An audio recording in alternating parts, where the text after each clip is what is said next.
નમસ્કાર મિત્રો, સ્વાગત છે તમારો વિડીયોમાં। તમે જોઈ રહ્યા છો દેશ, દુનિયા અને ગુજરાતના તાજા સમાચાર। આજે 15 જિલ્લામાં ગાજવીજ સાથે વરસાદ પડશે, જાણો હવામાન વિભાગ અને અંબાલાલ પટેલની આગાહી।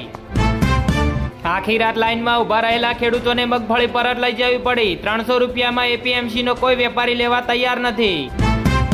અમદાવાદ ગાંધીનગરમાં ઠંડા પવન સાથે વરસાદ, પાટણમાં લગ્નમાં દોડધામ, કચ્છનું નાનું રણ મિની સમુદ્રમાં ફેરવાયું।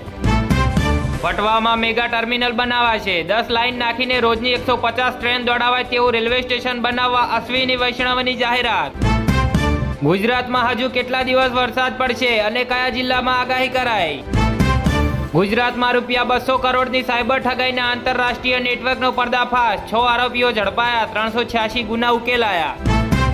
ગુજરાતમાં ઠંડીના પ્રથમ રાઉન્ડની આગાહી, આ સપ્તાહમાં શરૂ થશે કડકડતી ઠંડી।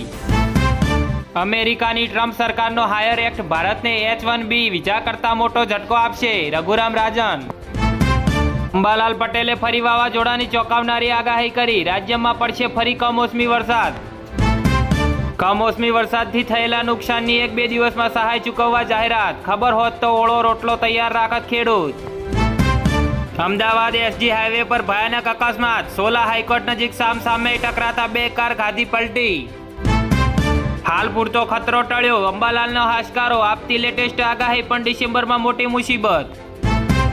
કુદરતી આફત ગુજરાત પર ઘાત, 3 દિવસ સુધી તબાહી મચાવશે આ ચીજ, IMDએ આપી દીધું મોટું એલર્ટ। ટ્રાફિકથી ધમધમતા અમદાવાદના 2 રસ્તા 40 દિવસ બંધ રહેશે, એક તો વૈષ્ણોદેવી સર્કલ પાસે છે।